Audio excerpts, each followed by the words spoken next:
Have you ever felt like your story was over? That you were left standing in the ruins of a life that once held so much promise?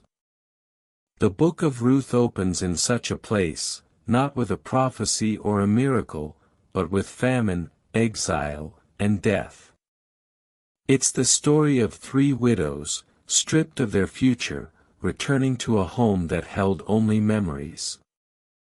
But what if I told you that this story of heartbreaking loss is actually a masterfully crafted puzzle, and every piece of shattering grief is a clue leading to one of the most unexpected and world-changing revelations in the entire Bible?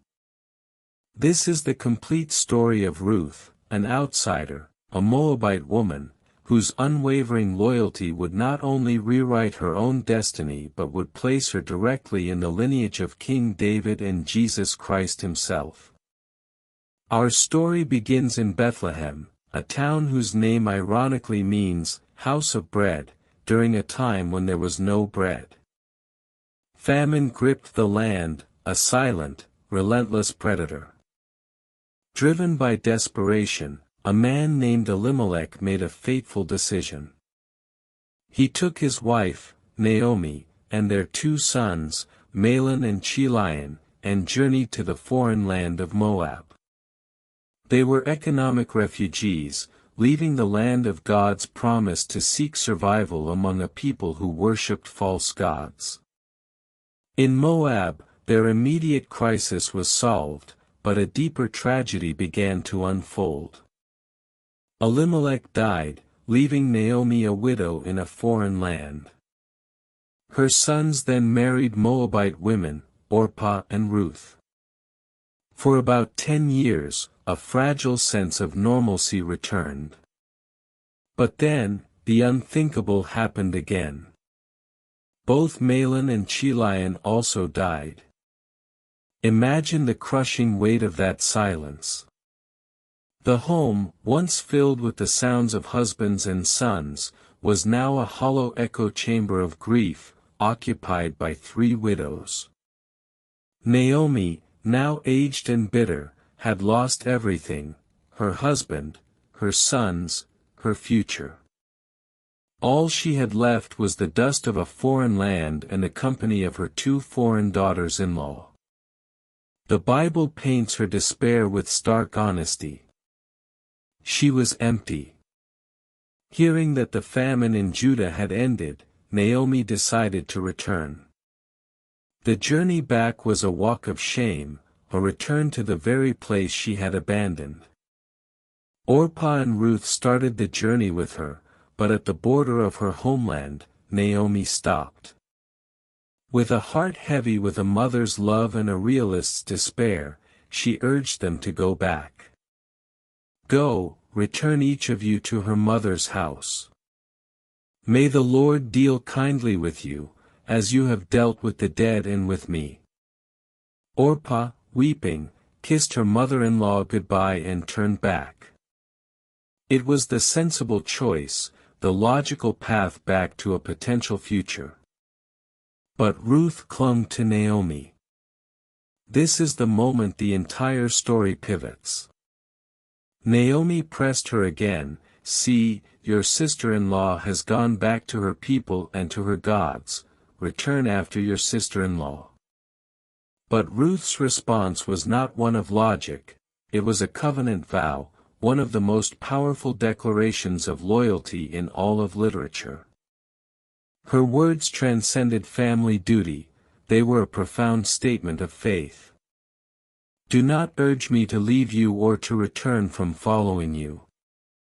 For where you go I will go, and where you lodge I will lodge. Your people shall be my people, and your God my God. Where you die I will die, and there will I be buried. May the Lord do so to me and more also if anything but death parts me from you. Ruth 1 verses 16 to 17. In that moment, Ruth, the Moabite, did more than choose a person, she chose a people and a God. She chose to walk away from everything she knew, her family, her culture, her religion, and step into a future of uncertainty and poverty, bound only by love for a bitter, heartbroken woman. This decision was the first crucial piece of our divine puzzle. When the two women arrived in Bethlehem, their appearance caused a stir. "Is this Naomi?" the townswomen whispered. But she corrected them sharply. "Do not call me Naomi, which means pleasant, call me Mara, which means bitter, for the Almighty has dealt very bitterly with me." She arrived empty, a living testament to her perceived ruin. But the story gives us a quiet, hopeful detail, a whisper of the divine plan. They arrived in Bethlehem at the beginning of the barley harvest. With no means of support, Ruth made a humble proposal. She would go to the fields and glean, the ancient welfare system that allowed the poor to pick up the leftover grain after the reapers. And here, the puzzle pieces begin to connect in a way that can only be described as providential. The Bible says she happened to come to the part of the field belonging to Boaz, who was of the clan of Elimelech. Ruth 2 verse 3. She happened to choose that field. Out of all the fields in Bethlehem, she walked into the one owned by a relative of her deceased father-in-law. Boaz was not just any landowner, he was a man of great standing and, as we soon discover, of even greater character. When he arrived at his field, he didn't just see a foreign woman working, he saw her character. He had already heard of her loyalty to Naomi. "All that you have done for your mother-in-law since the death of your husband has been fully told to me," he said to her. He then spoke a blessing over her, a prophetic prayer that he himself would soon be the answer to.